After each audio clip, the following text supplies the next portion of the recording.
muri icyo gihe rero hari ahantu nakoreraga yego ku kazi ahantu rwose Nyabugogo noneho hantu hahuriraga abagabo hafi y'abagabo gusa n'abagabo urebye bahazaga 99% hari abagabo muri restaurant ntabwo ari akazi nakoragamo ahubwo uwo mugabo rero aza kunkunda ariko atinya ko bimbwira hari n'umugabo mukuru uri mu myaka nka 40 atinya kubimbwira noneho urumva uko bazaga ari ikigare wewe wari ufite nk'ingahe wodi bari bane nge nari mfite nka 23 gutyo atinya kumbwira ko yankunze noneho bari ikigare abwira bagenzi be batatu aturiya mwana w'umukobwa ndamukunda aritonda mbona ari umwana mwiza iki n'ibiki noneho kugeza ubwo yantesheje umutwe cyane ndamubaza ntariko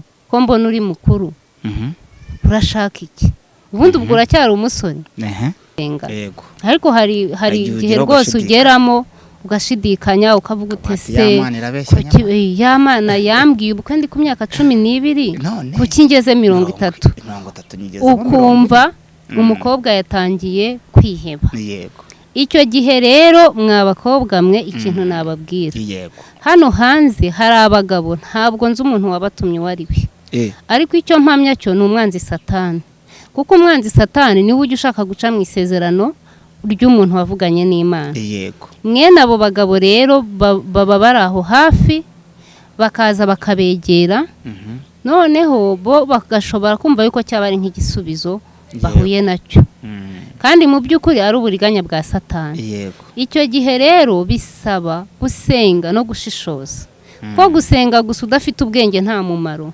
twongeye kubasuhuza abakunzi bacu badukurikira umunsi ku munsi iyi ni Humura TV show ushobora kugenda ugakanda subscribe ubundi ukadukurikira ku biganiro byiza tubagezaho bitanga ihumure ibiganiro byiza bisubizamo abantu imbaraga ibiganiro byiza by'impuguro kandi rwose turabararikira kuzajya mudusura mugakora share mugakora mugashyiraho comment zanyu ubundi tukagenda dufatikanya 5x5 kuri kamera zacu rero turi kumwe n'umumama mwiza w'inzobe umama useka neza murabona ko rwose aseka mu kinyabupfura yitwa Mama Odile afite akazina keza ariko turagira ngo kurenza ibyo anatwibwire rwose ubundi dukomeze ikiganiro kuri Humura TV show tubagezaho ibyiza gusa mwiriwe neza mwiriwe turabasoje mu izina rya Yesu turabikirije mu izina rya Yesu twibwira amazina yanyu n'abadukurikiye yego nitwa Uhawe na Maria Odile Uhawe na Maria Odile yego iryo zina ubusobanuro urabufite Uhawe na Maria yego watubwiraho gato tutarajya iryo zina ni izina ririmo Maria nyine abantu benshi bizera Maria nk'abakatolike yego navutse rero nsanga niko nitwa witwa Uhawe na Maria nsanga nitwa Uhawe na Maria nabajije rero ababyeyi impamvu ari ryo banyise bambwira yuko nyine bari abakatolike b'umuhamagaro bakunda Maria rero baravuga bati umwana wacu wa kabiri tugomba kumwita Uhawe na Maria urumva mama wawe yakundaga Maria nyina wa Jambo n'umusaza bose urumva Uhawe na Maria ntago asondekwa yego Uhawe na Maria rwose abahawe byose n'umutware wawe byumve ko afite Uwahawe na Maria yabyumve ko atasondetswe cyane yumve ko atasondetswe yego turagusuhuje rero tuguhaye ikaze kuri Ihumure TV show murakoze kunyakira kuri Humura TV show rero muriyumva gute turiyumva neza turanezerewe kuba twongeye kugaruka kuba tugiye kuganira nyine n'inshuti zacu yego turabararikira rero kuza gukora subscribe mugashyiraho comment zanyu kuko nizo tuba dukeneye cyane kandi zitwubaka kugira ngo dukomezanye urugendo turabasuje rero mwebwe muri Amerika ku mugabane w'Uburayi abari muri Afrika impande nye z'igihugu cyacu cy'u Rwanda turabasuhuje nuza kubona ikiganiro cyacu ari cyiza rwose kandi turabizi ko ari cyiza ntubyihererana ariko rwose abitubwire ugende ubitubwira uha n'abandi ubasharinga ikiganiro cyiza. Muri kumwe nanjye Emi rero nkaba ari njye ugiye kuyobora ikiganiro. Mwabyumvise ko turi kumwe na Odile uhawe na Maria kandi koko natwe twese ubundi twemera ko ubu nanjye ndi impano y'Imana. Ubu mama yarambyaye ariko ndi impano y'Imana yamuhaye. Nibyo pe umubyeyi wese ahari, ababyeyi aho bari bubahwe cyane rwose. Yego, tugira ngo rero tuganire ku kiganiro kuri topic yacu yo guhugura cyangwa se yo kubwira abakobwa, abamama bagenzi bawe, ugire ikintu impuguro ugenda ubaha bari mu kigero nk'icyawe. Hari n'aburuta urarega ngo guhugura suko umuntu uba akuruta, ahubwo ni impuguro tugenda duhana mu buzima bwa buri munsi. Kugira ngo rero tuguhe ikaze wisanzure rwose, ubundi dutangire n'ikiganiro. Ariko mbere yuko dutangira kugira ngo usengere abantu badukurikiye. Okay, katubanze dusenge. Isengesho ni irya mbere. Yego. Mana yo mu ijuru, turagushimiye kandi turaguhimbaje. Tugushimiye ko twongeye kubona amahirwe yo kuganira n'inshuti zacu, izina ryawe rihabwa icyubahiro. Tuje hano rero tuzanye ibyubaka imitima y'abantu. Turakwinginze kugira ngo udufashe kandi umwuka wawe wera abane natwe, kandi ibyo tuvuga byose bigira umumaro mu buryo butandukanye. Bigira umumaro ku bantu bari hirya no hino, bigira umumaro ku bakobwa bato, bigira umumaro ku bamama, abantu b'ingeri zose batubonereho umugisha mu izina rya Yesu. Urakoze. Amen. Yego. Wawe ikaze rero isanzure. Ubu tugiye mu isanzure. Okay. Turahera hehe rero? Duhere kukugira inama cyane cyane njyewe ndumva twagira inama abakobwa bumva bashaka kubaka ingo, bageze muri ya myaka 30, 35 na 40. Ntago ninya kuyivuga, na 45 barahari ariko batarubaka, ariko babifitiye inyota. Hakaba hari n'abandi baba bageze muri iyo myaka ariko ukabona kubaka ntibibareba, bavuga ntidushaka abagabo. Ariko turagira ngo duhumurize, dukomeze babandi bafite imyaka 30, 35, 40, kandi koko afite inyota cyangwa se afite ishyaka ryo kugira umuryango, ariko akabona biri mu kwanga, ariko kubera no kwizera agatangira gucika intege. Reka rero tubahumurize. Reka tubahumurize, kandi ikintu mbajije ni ikintu cyiza kinakwiye muri ibi bihe rwose, kandi nk'umuntu uba warabinyuzemo, wenda uba waranyuze mu bukobwa, ntago nabura icyo mbabwira cyane. Mu by'ukuri n'imyaka noneho umbwiyeho ni imyaka ibigoye cyane. Kumva umukobwa w'imyaka 30, 35 akiri iwabo ntago biba byoroshye. Gira kuri 40 komeza na 40. Kuri 30 reka dufatire kuri 30 kuko 30 nayo 30 kuzamura ku 35, 40, 45, kuko abo ngabo babaho muri societe turabafite benshi, kandi ugasanga ni abantu basenga cyane. Ubwo rero kuba ari bo twaheraho, ntitwirengagije ko ku myaka 21 umukobwa aba yemerewe kuba yarambagizwa akajya mu rugo agakora inshingano z'urugo. Ariko iyo bigeze kuri 30 abakobwa hazamo akantu kameze nko kwiheba. Imyaka 30. Ubwo rero iyo hajemo kwiheba, ibishuko nabyo biba byinshi ku mpande zose. Hari naho agera yego agatakaza nk'imbaraga, agatakaza ibyiringiro, agatakaza icyizere, kuko aba atangiye kwibaza niba hari ikibazo yaba afite. Icyo gihe rero Satani amusanga muri kwa kwiheba. Niyo ari umuntu usenga rimwe na rimwe, nubwo wenda tuba dusenga, ariko hari igihe rwose ugeramo ugashidikanya, ukavuga utese Yamana yambwiye ubu kandi ku myaka 12 kuki ngeze 30, ukumva umukobwa yatangiye kwiheba. Icyo gihe rero mwabakobwa mwe ikintu nababwira, hano hanze hari abagabo ntabwo nzi umuntu wabatumye wari we, ariko icyo mpamya cyo ni umwanzi Satani, kuko umwanzi Satani niwe ujya ushaka guca mu isezerano ry'umuntu wavuganye n'Imana. Mwene abo bagabo rero baba bari aho hafi, bakaza bakabegera, noneho bo bagashobora kumva yuko cyaba ari nk'igisubizo bahuye nacyo, kandi mu by'ukuri ari uburiganya bwa Satani. icyo gihe rero bisaba gusenga no gushishoza ko gusenga gusa udafite ubwenge nta mumaro. Kujya guherera mu gusenga mu byumba by'amasengesho udafite ubwenge udashishoza nta mumaro biba bifite. Yego yewe nababwira wenda nk'ibintu byambayeho ariko ngiye ntabwo iyo myaka nari nyifite. Wewe wari ufite ingahe? Nari ntaragera muri iyo myaka. Wari ufite ariko we nari ndi mu myaka byumva reka mbivugeho uraho byumva reba iyo nzobe yawe ukuntu itomoye nize wewe washatse ukiri mutoya ariko nanone biterwa nanone nabyita umutima w'umuntu. Hari umuntu ufite umutima mwiza akagira abantu bakamukunda muri societe. Nanone hari n'umuntu ufite umutima mwiza ariko akabura abantu.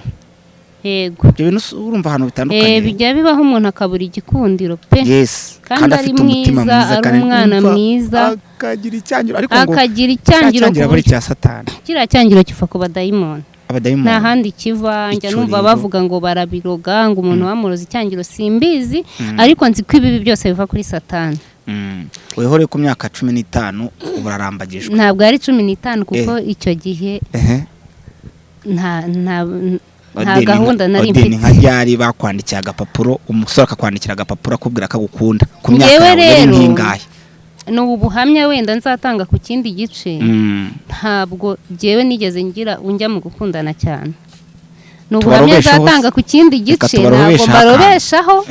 Bagende babishyire muri comment niba bishaka nzabibaha. Ntago wewe wigeze ukundana mu bukobwa bwawe? Ubwo rero oya ntago nonese ntago bivuze ko ntakundanye. Bo bagende niba babishaka bambwire nzabaho ubwo buhamya.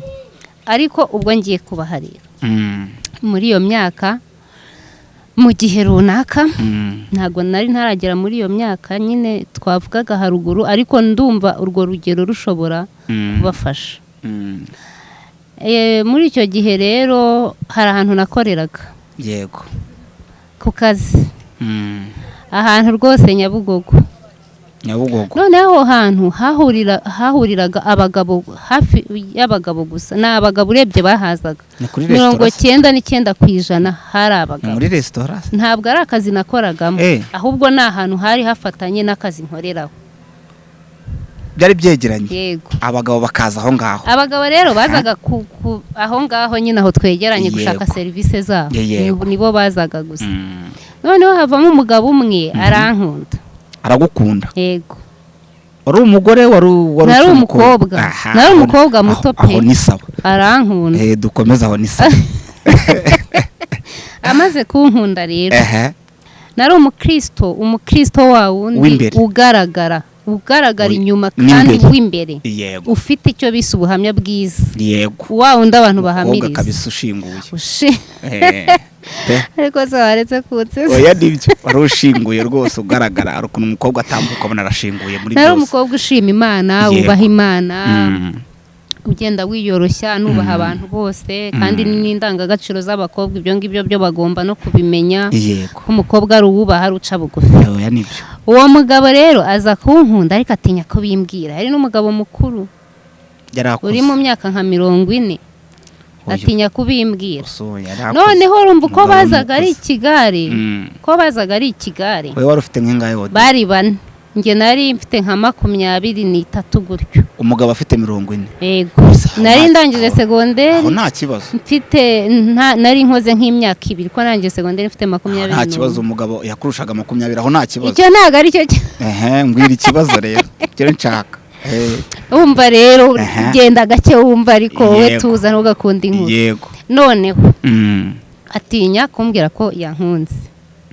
Noneho bari ikigare abwira bagenzi be 3.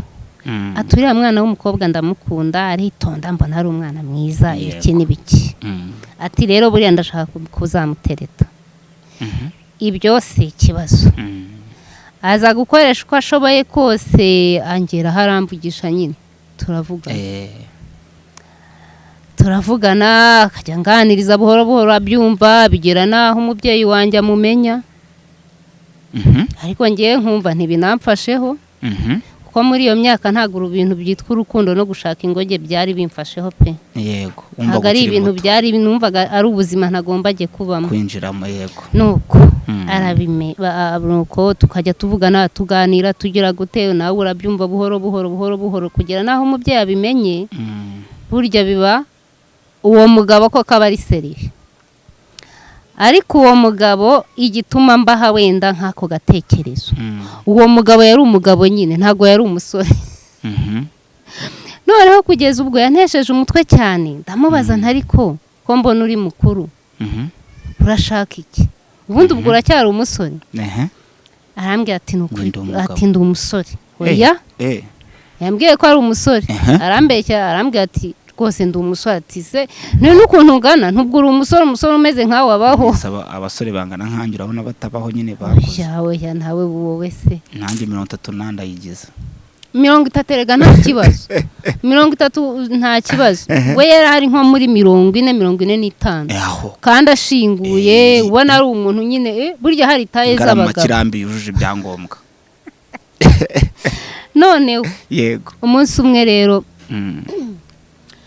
arambwira ati rero ndire ndashaka yuko tuganira ko ngiye ndashaka gushyira mu rugo mfite gahunda ndashaka gushyira mu rugo ukagenda ukaba umugore wanjye nanjye nkaba umugabo wawe ndagukunda ntacyo mbitekerezaho mfite imitunga hanaha ibintu byose reka sinakubwira yego nubwo yabibwiraga umuntu utamfasha bidafasha ariko narabyumvaga nuko umunsi umwe rero arambwira ahantu aho hafatingwa ino dusangire fanta kuko yari yamaze kuntera amatsiko nshaka kumumenya nyarukirayo ubwo turanyarutse dutumije fanta turayinyweye niko tuganira yego hanyuma ariko kwa gushidikanya kwanjye gusa ngewe no muri nge habamo sinzi nshobora gukeka ikintu ntanakiza ariko umutima wanjye nkumva harimo akantu k'akabazo ariko nanone nkirinda guhubuka kuko mba ntazi ikigatera ariko fayinali urakimenya pe ugasanga nibyo nuko umunsi umwe ukuntu namenye rero ko ari umugabo byeruye umugore ariko ubwo yajyaga ambwira hari ukuntu yavuganaga n'umuntu w'umumama nkamubwira ariko wowe uri umupapa ufite n'umugore yajya naguhamagara akubwira ibibazo byo mu rugo arambwira ati nukuri ngewe narakotse jenoside yakorewe abatutsi nsigara ndi njyenyine nsigara na mushiki wanjye rero ni mushiki wanjye rwose nta kibazo nanjye nkabyumva ubwo rero icyo gihe cya fanta nibwo namenye ukuri kose nibwo Imana yamumpishuriye niyo mpamvu mbwira abakobwa ntigusenga urasenga ukituriza buri Imana ifite ukuntu ica inzira yego nuko umuntu aza kumuhamagara amubwira ati atumuriro mu rugo washize abimubwiye afata telefone ye ajya kugura umuriro agura umuriro biranga 1 2 3 biranga sinzi ukuntu umutima wambwiye ndamubwira nti reka nkuguriye kuri telefone yanjye nta kibazo niba byanze ubwo telefone ifite ikibazo reka ngewe ngure nkoresheje telefone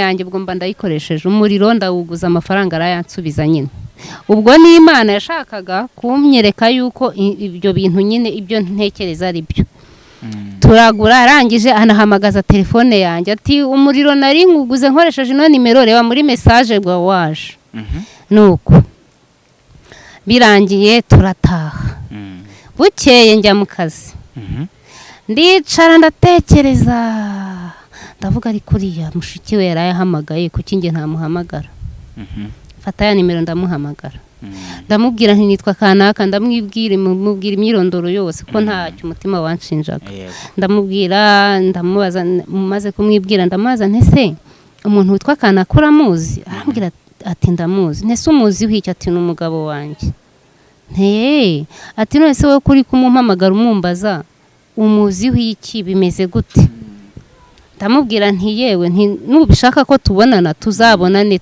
nta kibazo urumva guhita ubwira umuntu yuko bibyo ashobora no kumva ko wamutwariye umugabo n'ibiki umumama yampaye gahunda ku cyumweru nka 3 duhurira ku Gisozi wumve ko tutanasenze pe turahura arantekera ndamubwira rero uko byagenze nawe arantekerereza uwo mumama yarandiriye aranganyira ararira ndamureka ko kwararira pe ko yari yabonye ko ndi umwana mwiza nta kibazo kurumva nari namuganirije byose ntacyo muhishe nawe abona ndi umuntu nyine wo kuba namutega amatwi, ahubwo antekereza abantu bamukuriye mu mugabo.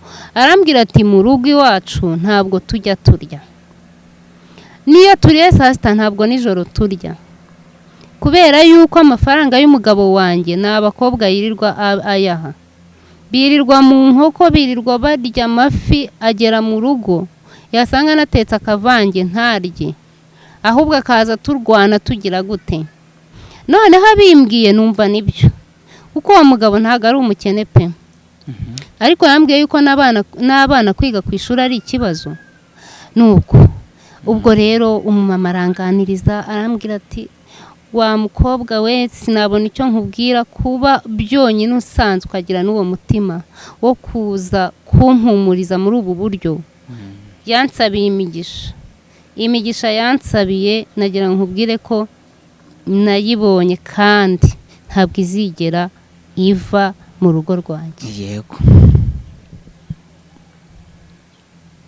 komeza. Nyine nuko byarangiye.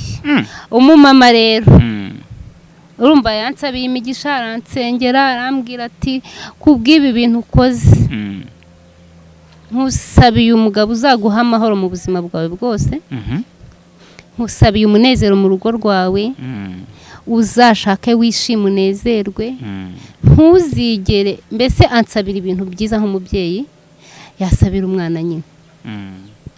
Kandi mu by'ukuri pe ndabibona. Bishatse kuvuga yuko icyo gihe nta nubwo nari ndi muri situation nziza yo kuba nanjye wenda ayo mafaranga ntayarya, gusohoka ntasohoka, kuba namubwira nkeneye ibihumbi 100 ntabikora. Ariko nirinze, narinze ubuhamya bwanjye, ndinda ubukristo, ndanihangana. Ayo mpamvu mbwira abakobwa nti karame, iyo uwo mugabo aza akubwira ati ngewe naragukunze, ndashaka ko tugira gutya, tukabana, tugakora ubukwe, tukagira gute, ntabwo ari kugufatisha?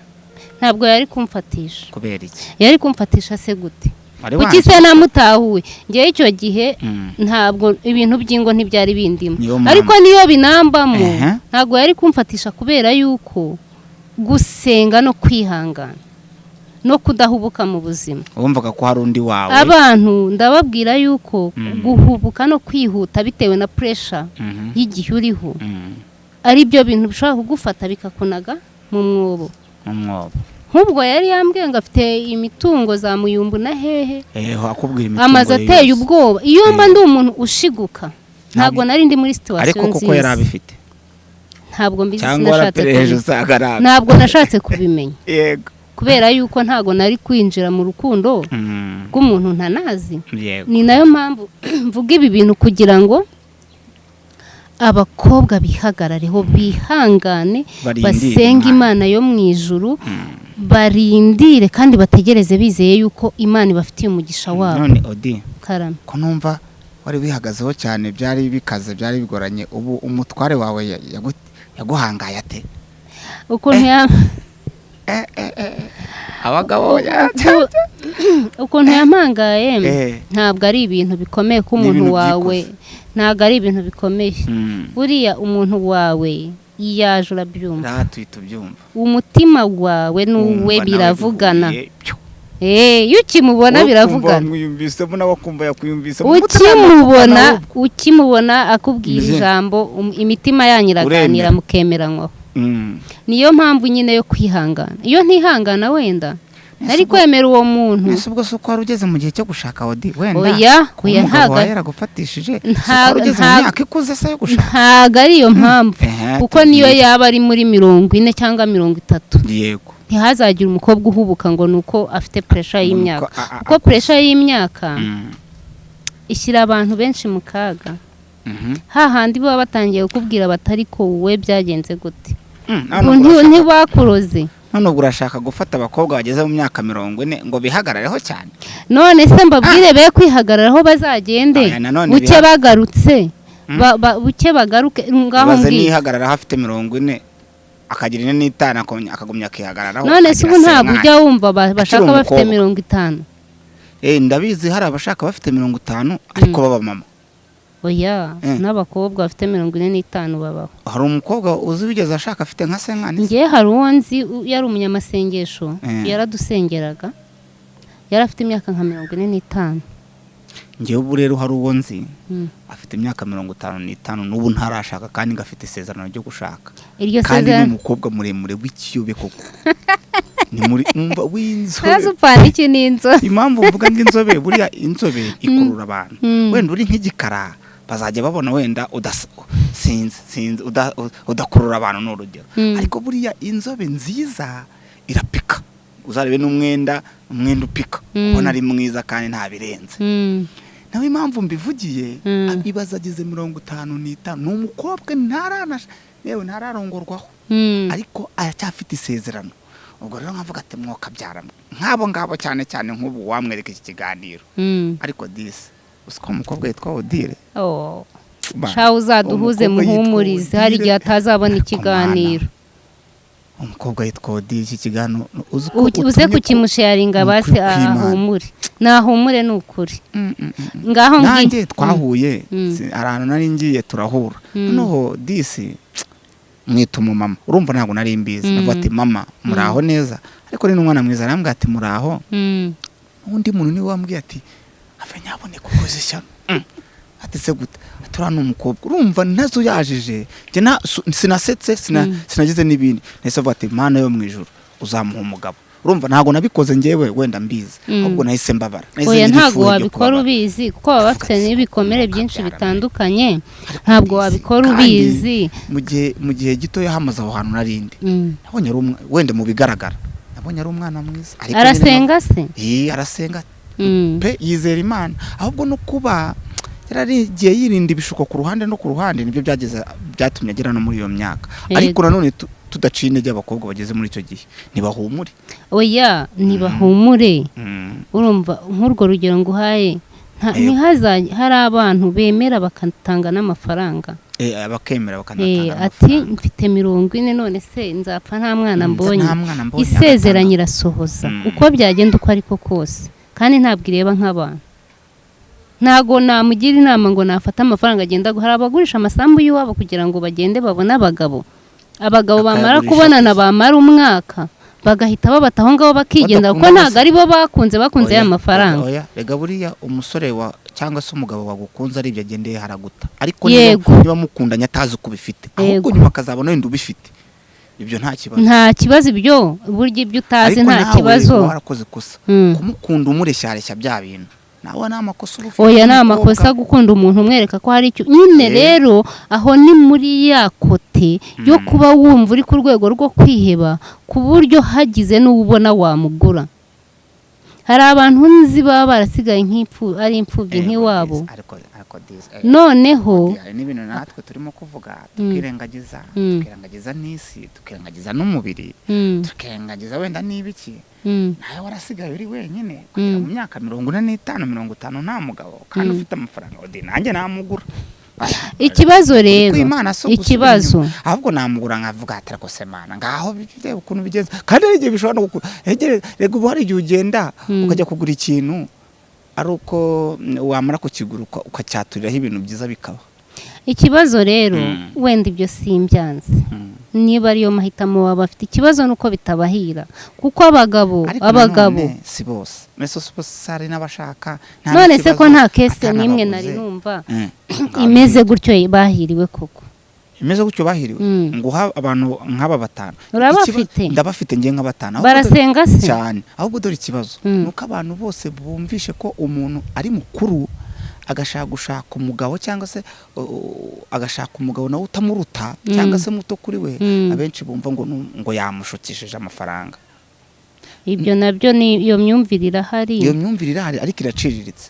Iyo myumvire yo mu bazungu iyo umwana agejeje imyaka yo gushaka yaba afite 12 abagejeje 13 bitewe niyo bageze no gushaka umwana ashaka atitayo ku myaka yo bagiye gushakana. Oya iyo myumvire yo iraciriritse ahubwo impamvu abantu babivuga nuko ibyo nyine bikora babandi bari muri icyo cyiciro. Nese kore ari la majorité qui compte ubu abantu bose bari hanze divorce zirimo kuba ugira ngo ni izaba abantu gusa oya ntabwo ari izabo gusa nibyo impamvu mwatere wagize Imana n'undi bikagira ugasenga Imana ikayika impamvu abantu babivuga impamvu societe wenda bitindaho nuko niba uwo mukobwa ari mu myaka 45 akaba afite iyo mitungo ingana gutyo yego akaba hari umuhungu ufite imyaka 20 kandi 21 turabazi izo kese turazizi akamukunda bakagenda bakabana kandi ubwo uwo muhungu nta kintu afite nta n'urwara rwo kwishima yego rero iyo myumvire ntago yabura kandi ntitwaba blaming none se nanone ariko reka nkubwire Odi turi kuganira ubu turimo kuganiriza abantu ubundi badukurikiye yego kugira ngo bumve igisubizo cya nyacyo ubundi nta bantu bazigira banganya ubushobozi nubwo bashakana umugabo ashobora kuba afite neza ariko nuvuga ngo nari mfite ibintu byinshi nzarindira nshaka wa musore nanone ubifite hari igihe utazamubona nugirirwa amahirwe uzamubona ariko hari igihe utazamubona bitewe n'iki Imana ishaka haze wa wundi udafite bya bintu yego kandi nibyo rega bihira bake kumva ngo nshaka ubifite tubizi ku bakobwa cyane nibo bakunda kugira izo nzozi akavuga ati ngiyewe nzashaka umugabo ufite inzu uzajya untwara mu modoka izo nzozi abakobwa benshi barazifite yego ariko rero umva hari byagakwiye hari ntitwirengagize ko uko abakobwa bafite izo nzozi n'abahungu bato bazifite bashaka guprofita abo bantu bakuru bamara kubabona umukobwa wese ari umukobwa ufite izo nzozi kandi akagenda akabana n'uwo musore kandi bakabana neza nta kibazo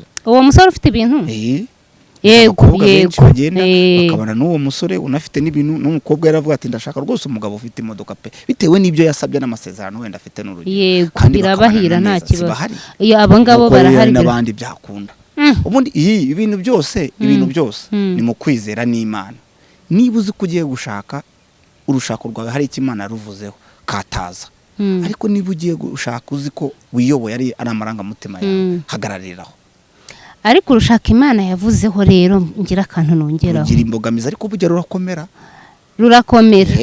nta n'umuyaga uruhungabanya imbogamizi mvuga se rugira amagambo arukubita rugira ibishakwe mba mvuga ntago bibura oya ibyo byo no mu bukwe busanzwe ntibibura nta n'ubukwe butagira ibishakwe ariko birarenga biba byinshi cyane ariko Imana impamvu iba igira ngo mukubitwe ibishakwe gutyo ibigira ngo nimuhama hamwe mukarwana mukanesha mugahama ubundi bona ukuntu igomorora yamigisha none babandi bakubitaga ibishakwe bagaruka bavuze impundu bavuga bati koko n'Imana yo mu ijuru yabivuze nese ni hari ubukwe bwari bwaba bukaba mwabureminze ibintu mubona wapimwe ijusho mwagize gutemo bakabihorera umwaka umugashira uwa kabiri uwa gatatu mukazaba muvuga ati shati bwabo ko nyamara yari Imana hoya hari n'ububa nta n'umuryango hari ibintu byose byaracitse ariko nyuma y'igihe runaka abantu ibyo ngibyo ubwo buhamyerega buriho burahari kandi bwinshi no mpamvu mwanga ibintu byose rero umugambi w'Imana no umugambi w'Imana ariko winyibagiza ikintu nenda kuvuga komeza ukivuge ku bintu ku bantu Imana yavuganye nabo yego iti mwana wanjye nzaguha umugabo ufite imodoka ufite amazu ayo masezerano arahari kandi Imana irayatanga ariko mu gihe haje wa wundi ubona muhuza wa wundi imitima yaganiriye kumva niwe kandi akaza nta modoka aparitse hariya mu gipangu iwanyu cyangwa ahantu yego ntuzamwange utitaye kuri kinini kubera yuko uriya muntu muzajyana kandi imodoka muzayigura muyigendemo nk'uko Imana yabibabwiye yego naza nta gipanga afite mu mujyi wa Kigali ntuzange muzagenda kandi muzacyubaka muri kumwe cyangwa ushobora no kuhagera bugacya Imana imanuye gift cyangwa sinzi iyo byaturuka ibyo bintu ikabibaha dore icyo mbona rero ntibazarindire ngo bagume mu nzira ntago abakobwa iki gihe babishaka kuko urumva urwo ariko ibiko niko kuri uyobowe n'Uwiteka ntago abakobwa b'iki gihe babishaka rero abakobwa b'iki gihe bo barashaka amarangamutima yabo bari yayoborwa barashaka kubona ibihita biboneka gutya gusa naho ibyo kumubwira ngo ngwino tuzajya gushakisha arakubwira ngo akosha ubu turashakisha he na Kigali ariko rero bijya bizamo akabazo ugasanga umugabo Imana yakwemereye araje arigendeye kubera ko adaparitse imodoka Imana yambwiye ko izamo umugabo ngo ufite imodoka ufite amazu ufite ibintu bikomeye kubera yuko aje ntabyo afite ukamwanga umugabo wawe akagucika ngo utegereje bya bintu kandi bya bintu ushobora Imana iguhunye nese uba wabagiye ureba nye ntago byo afite ubishaka. Oya muba mushobora no kuzabigira muri kumwe ko n'ubundi Imana iba yarakubwiye ko izaguha umugabo. Kuko kwigorana ntako abakobwa baba bashaka. Rero ntago babishaka, barashaka ubuzima bworoshye, wenda simbizi, wenda sinzi niba Imana icyo kora Imana ishobora kukwerurira ikakubwira iti azaza kukurambagiza aje mu modoka y'umutuku. Wabona yijemo ugati bati wabona yijemo nta nibi imodoka y'umutuku akaza mu y'umukara byose si imodoka. Hari igihe yaba afite ebyiri kandi nawe washishoza. Erega washishoza na pirate zibaho. Kuki ataza mu y'umukara Imana yarakubwiye y'umutuku wakwihanganye se akazi yo mu y'umutuku. Niba waravuganye n'Imana koko Imana ntibeshya akazagaruka y'umutuku. Imana ntibeshya, nicyo kintu tugomba kumenya. Ntabwo ushobora kuvuga icyatsi ngo izana umuhondo, ntabwo bishoboka. Ubwo yivuze icyatsi hasi cyane. Nibivuze ngo azaza kukureba ari mu modoka y'icyatsi. Ubwo yitegereze. Azaza mu y'umukara ntago wari. Haza mu y'umukara mu y'umuhondo. Oya ntago ari umukara bitewe n'ukuntu nakumvisha ushobora iyumukarije ushobora kuyanga. Ariko abakobwa bari hano haje vewite y'umukara akaza akayiparika akaza mu rugo akinjira. Yavuga ati Imana yambwiye imodoka ibyibara ntago mbyitayeho. Imana yambwiye imodoka kandi agatavuga ati Mana ushimwe ndabisengeye urakoze imodoka nashakaga nayibonye. Hari ikindi oya ahubwo kubera icyo umutima wawe urarikiye anavuga ati Mana niba warambwiye n'icyatsi iki cyatsi ngihinduye umukara mu izina rya Yesu, ubwo akabaragiye yahura n'ibibazo yatabaza ndi ko numva bigoye. Rero nukuri biragoye n'ugusenga.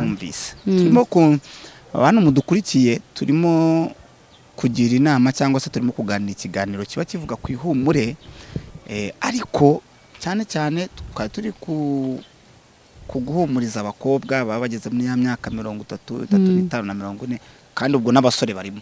Ubundi ni tuvuga abakobwa ntibiyumve bonyine. Uzi ko hari n'abasore baba barihebye. Ntago nari mbizi. Nabo mwigana hariya bajya biheba pe.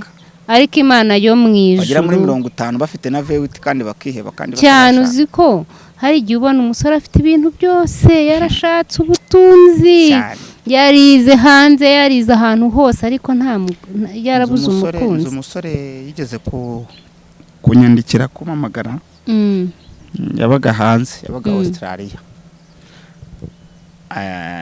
Kera nari ndidirije abakorari mfitemo abakobwa bumva bigiye ejuru. Urumva bigiye ejuru binzo bo kurambagiza bageze igihe cyo gushaka. Noneho waza gukunda mu mukobwa umwe. Noneho arambaza uriya mukobwa uramuzi? Nubwo ati ndamuzi. Amakuru yose urayaza? Ati ndayazi.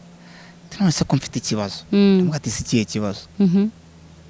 Ati nge mfite amafaranga pe, nyine ubutunzi ndabufite, ariko ngira imbogamizi zo gushaka kubera ko abo negereye ngiyewe nk'abaapproachinga ngo tubane bitewe n'imitungo yanjye sinjya mbasha kwihishira ngo bikunde. Niba ndibuze kugusura ndaza mu modoka nziza, noneho numbona niyo utari kunyemerera unyemerere kubwo kubona bya bintu. None ahita mbwira ati none nta kuntu wamfasha niba uzi umukobwa imico ye niriwe mubaza wowe ukamumbwira muri make A Z kugira ngo mbanze numve utambeshye wenda kwizeye nk'umuyobozi wawe. None ndangiza za approachinga wa mukobwa nubwo yaza ariko aze hari imico mufiteho. Mbwira ati rero urumva niba nabyitiye depression urumva yarahamutse, niba urumva abo bagiye bakundana bagiye babukundira ibintu akabona ni bamukunda akagenda bareka cyane rwose. Nanjye namufashe ndamubwira ati rero niba ushaka ubufasha ibintu ni bibiri, ndabanza nkubaza wowe ubwawe ubundi urasenga wizera Imana? Ati urumva mbibamo ariko si cyane. None se ubuhehesi urabugira? Ati nk'abandi basore. Ati njya mbugira nk'abandi basore. Ndamubwira ati noneho rero hari ukuntu umuntu akurangira umuntu ukamujyana ubona mwabana ariko nawe ukamujyana mu yandi marangamutima y'abasore y'ubuhehesi. Ndamubwira ati uyu mukobwa namubwira buri kantu kose. Arangije uwo mukobwa baranabana, ubu barabana baba Canada. Ubu barabana. Urumva byaje gutanga umusaruro. Yego bana Canada ubu bari kumwe babyaye kabiri. Ariko ndagira ngo ubwire yuko nk'ubwo niba nabyita ngo iki iyo ni nka kwa kundi umukobwa we yisengeye wumva ahantu yanyuze wumva nk'ahantu yanyuze inzira z'Imana zijya ziburaho zica bisanzwe kubera nyine yabonaga ariko kera yarabaye hari umusore mutoya muri karitsiye ataragenda muziranye bisanzwe ariko tutaziranye cyane tubonana gusa ubwo araza kubimenya nuko baragira barakundana binacamo baragenda ariko n'ubu bafite urugo rwiza ariko nshatse kuvuga ngo iki n'ahandi abasore bakunda kugirana b'amakenga nk'ayo yego kandi ntibyabura ngabe umuntu nawe uhamye agerageza ashaka inzira zose zishoboka nziza ahijya agafata nabo bajya bahura n'ibibazo kandi urumva nk'inzira nk'uwo mukobwa Imana yanyujijemo sibyo buri uriya mukobwa wasanga yarajyaga arota ari muri Canada ariko akaguma muri korari aguma mu murimo w'Imana ategereza yihanganya atazaho bizaturuka none umva ukuntu byazungurutse bica ku muyobozi kandi bigucaho nawe uri umusore kandi wenda ari n'umukobwa mwiza ku buryo nawe utamwitesha ariko njyewe uri umuyobozi urebera intama zawe neza yego kandi ubunazize urumva ko inzira y'Imana ariko yakunyuzemo umukobwa yicariye hariya yisengera gusa mu rundi rwego njye ndi umupapa mu rundi rwego njye nashingiye abakobwa bagera nko muri 15 ubwo urumva utarabaye umuyoboro mwiza w'Imana mu bintu umuntu atatekerezaga ariko icyo tuvuga icyo turimo dukomeje kubwira abantu turimo no gusoza no kugira ngo abakobwa bari hanze ahangaha barindire Yesu bihangane Imana ntibeshya ntihemuka ntikubwira umweru ngiguhumukara ibyo banyuramo abaza bababeshya ibishuko ni byinshi noneho hariho igihe uba ufite iyo myaka uri n'umukene no kubona amavuta ari ikibazo ariko waravuganye n'Imana ariko nanjye nagenda ngewe wagenda mbikubwiye se nta kwihangana ufite wagenda kandi burya iyo ugiye ngo yihuse yagize ite none se kugira ngo wihute ugereyo uzahita ubanga ukuvayo hari umukobwa urambagizwa nabyo ubyibuke ko ari abakobwa babura abagabo aribo babyiteye bihari se barahari reka rero abo ngabo tubihorere tuzabavuga ubutaha tuzabavuga abakobwa babura abagabo atari uko bababuze ahubwo ko bashaka ibyo bubatse batari kubibona yes bashaka bafite ibintu bashaka ibyo ngibyo nanabikomojeho gatoya ariko wenda tuzabivugaho mu kindi gihe birambuye ariko umukobwa wasenze ihangana utegereza Imana ntihemuka pe ntinakubeshya nta nubwo igihe cyawe gishobora kurenga ushobora kurorongota n'utyo ukiruka uti mfite 30 kandi wenda Imana yakugeneye muri 31 ugasanga ugiye mbere ho umwaka kandi warihanganye 30 imyaka 30 ni myinshi umuntu yihangana mwihangane musenge muhumure mu ijuru hari Imana itabara kandi turabivuga kuko tubizi ariko ngiye hari ikintu ndimo kubwira abantu turimo gusoza nyine hari ikintu ndimo kubwira abantu muri iki gihe Bibiliya yaravuze ngo ahantu nabisomye nubwo ntibuka ngo byanditse ariko nabo barabita babyibuka mu gihe cy'imperuka mu minsi ya nyuma Satani azabakora ibitangaza ariko n'Imana ikataje mu gukora ibitangaza byose ibintu bibiri yego noneho akaba hari igihe tubona kirimo kuba mu bukwe bw'igitangaza abantu bakirengagiza ko mu bihe by'imperuka hazabamo n'ubukwe bw'ibitangaza koko ibitangaza Satani akora nabyo bibaho ariko buriya ngiye bitewe no kwizera kwanjye mfite mu kwizera akenshi ibitangaza tubona abantu bapinza cyane bira bitangaza bari iby'Imana ubundi ibintu by'Imana kenshi sinzi impamvu abantu batabikunda ntabwo babiha agaciro cyane ariko ibya Satani bimwe bishashagirana barabanga ibishashagirana si zahabu ariko abantu bo bakunda bya bindi bishashagirana kandi byihuse ibintu by'Imana mw'abantu ntago byihuta bijya bigenda bitinda buhoro buhoro biratinda bikagenda buhoro buhoro ariko yaje yiyemeje yahagurutse nta cyabisubiza inyuma izije ariko ibya Satani byo ako kanya nta gutinda dusoze rero tubafunikira ku musozo ubundi nk'uko wagiye ubagira inama noneho dusoze unagira n'ijambo ubabwira abo bakobwa ry'ubwenge bazajya barigenderaho ijambo ry'ubwenge naho abakobwa reka mbasomera ijambo ry'Imana riri muri Bibiliya. yego. Kandi mbabwira yuko no kwihangana ni ugutegereza ufite icyizere. Ufite icyizere, kandi icyo cyizere akenshi ntituba tuzi ngo kiva hehe. Ariko ibaze gutegereza ufite icyizere, ugategereza uzi ko Imana izakugirira neza, urumva bijyana nyine, kwihangana bijyana no kwizera, birajyana. Hanyuma hari ijambo riri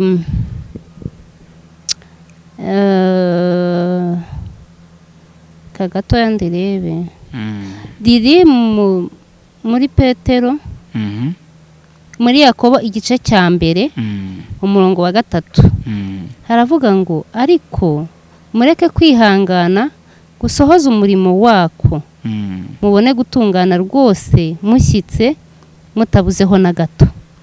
Iryo jambo bakobwa basenga Imana ndaribatuye, kandi ribabera inkomezi, mukomeze musome, mwihangane mwizeye, nzi neza yuko Imana ntabwo izabakoza isoni, mu izina rya Yesu, amen. Amen. Reka rero nanjye mbasengere dusoza, yego, ubundi dufunike. Yego. Mwakoze kudukurikira, mwakoze kumva ikiganiro cyiza twabagezagaho, n'impuguro twabahaga, kugira ngo umuntu wese wumva izi mpuguro aze kwandika muri comment n'ikindi kintu twavugaho, cyangwa se izindi mpuguro twatanga. Imana ibaho umugisha kuba mwadukurikiye. Reka tubasengere. Mana yacu, Mana ikomeye, Mana ifite ubutware n'ubushobozi, turagushimye, turaguhimbaje ko wanye natwe mu kiganiro. Abadukurikiye bose Uwiteka ubaho umugisha, Uwiteka Nyiringabo ukomeze kutuzamura, ukomeze kuzahura abantu bawe, kandi Uwiteka Kristo Yesu ukomeze kubaha kugukurikira. Uwiteka Nyiringabo ugomeze kudutsindira umubi, utugeza amanywa na nijoro. Urakoze rero kuba urugiye kuza kubana natwe, mu izina rya Yesu Kristo, amen.